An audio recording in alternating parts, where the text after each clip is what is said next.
ഹായ്യാ, എന്തുണ്ട് വിശേഷം? സുഖമായിട്ടിരിക്കുന്നു. അങ്ങനെ നീണ്ട കാലത്തൊരു ഇടവേളയ്ക്ക് ശേഷം ഞാൻ വീണ്ടും വന്നു ഗൈസ്. ഇതൊരു ബ്യൂട്ടി വ്ലോഗ് അല്ല ഗൈസ്. അത് ചെയ്യാൻ അറിയത്തില്ലെങ്കിലും അതിൻ്റെ ഒരു അഹങ്കാരം ഇല്ല ഗൈസ്. അപ്പോൾ നിങ്ങളായിരിക്കും പിന്നെ വീട്ടിൽ ചുമ്മാ കുത്തിയിരിക്കാനാണോ ഇങ്ങനെ ഒരുങ്ങി കൂട്ടുന്നതെന്ന്. അല്ല ഗൈസ്, ഇങ്ങനെ ഒരുങ്ങി കൂട്ടി പോകുന്നതിന് പിന്നെ ഒരു ദുരുദ്ദേശമുണ്ട് ഗൈസ്. അത് ഞാൻ വഴിയേ പറയാം. അതോടെ നിൽക്കട്ടെ. അപ്പോൾ ബാക്ക് ടു മുഖം മിനിക്കൽ കേസ്. അങ്ങനെ ബേസിക് സ്കിൻ കെയർ ഒക്കെ ചെയ്ത് പിന്നെ അത്യാവശ്യം കുറച്ച് മേക്കപ്പ് ഒക്കെ ചെയ്തു. മേക്കപ്പ് എന്ന് പറയുമ്പോൾ ഐബ്രോസ് ഒന്ന് ഫില്ല് ചെയ്ത് കൊടുത്തു, ഐ ലൈൻ ചെയ്ത് കൊടുത്തു, ലിപ്സ്റ്റിക് ഇട്ടു, ബ്ലഷ് ഇട്ടു, മസ്കാര. അങ്ങനെ ഫൈനലി പെർഫ്യൂം കൂടെ അടിച്ചപ്പോൾ ആ പരിപാടി അങ്ങ് സെറ്റായി. പിന്നെ കൺസീലർ ഫൗണ്ടേഷൻ പോലുള്ള ഒരു ഐറ്റം യൂസ് ചെയ്യാൻ എനിക്ക് അറിയത്തുമില്ല, ഞാൻ ഉപയോഗിക്കാറില്ല ഗൈസ്. അങ്ങനെ ഫൈനലി പാഷൻ പരിപാടിയൊക്കെ കഴിഞ്ഞ് പുറത്തേക്ക് ഇറങ്ങി. അപ്പോൾ എങ്ങോട്ട് നീ ഒരുങ്ങി കെട്ടി പോയെന്നുള്ളത് ഏകദേശം ഇപ്പോൾ മനസ്സിലായല്ലോ. ഫുഡ് കഴിക്കാൻ അത് മുഖ്യം. പിന്നെ എഴുന്നേറ്റപ്പോൾ ഏകദേശം ഉച്ചയായി. എന്നാൽ പിന്നെ ഇനി ബ്രേക്ക്ഫാസ്റ്റ് വേണ്ട, നല്ല അടിപൊളി ഒരു മന്തി കഴിക്കാൻ ഒരു പൂതി. എന്നാൽ പിന്നെ വെച്ച് താമസിപ്പിച്ചില്ല, ഒരുങ്ങി കെട്ടി അങ്ങ് ഇറങ്ങിയേക്കാന്ന് കരുതി. ഫുഡ് വരാൻ എന്തായാലും കുറച്ച് ടൈം എടുക്കും. ആ ഗ്യാപ്പിൽ ഞങ്ങളൊരു ബീറൊക്കെ അകത്താക്കി. അപ്പോഴേക്കും ഞങ്ങളുടെ ജെല്ലിക്കെട്ട് മന്തി എത്തി. മര്യാദയ്ക്ക് ഉറങ്ങിക്കൊണ്ടിരുന്ന എൻ്റെ ഫോണിലേക്ക് ഒരു കോൾ വന്നു. ആരുടെ? എൻ്റെ ഫ്രണ്ടിലിരുന്ന് മന്തി തട്ടുന്ന ഈ ലിനുമോൻ്റെ.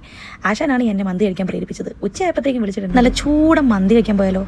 കേട്ട പാതി കേൾക്കാത്ത പാതി ഒരുങ്ങി കെട്ടി ഞാനും ഇറങ്ങി കഴിച്ചു. അങ്ങനെ ഇതാ വയറ് നിറച്ച് മന്തിയൊക്കെ കഴിച്ച് ഞങ്ങളിതാ തിരിച്ച് വീട്ടിലോട്ട് പോകുന്നത്. എത്ര ടയർഡാണെങ്കിലും എത്ര സാഡ് ആയിട്ടിരിക്കുകയാണെങ്കിലും മന്തി കഴിക്കാൻ പോകുന്നു പറഞ്ഞാൽ ഞാൻ 4 കാലം പോകുന്നത്. അതാണല്ലോ അതിൻ്റെ ഒരു ഇത്. വയറൊക്കെ നിറഞ്ഞില്ലേ? വയറ് നിറഞ്ഞില്ലെങ്കിൽ വയറ് നിറഞ്ഞില്ലെങ്കിൽ 2 മന്തിയും കൂടി എടുക്കട്ടെ. വയറ് നിറഞ്ഞു ഗൈസ്. ഇനി സുഖമായൊരു ഉറക്കം. Bye bye.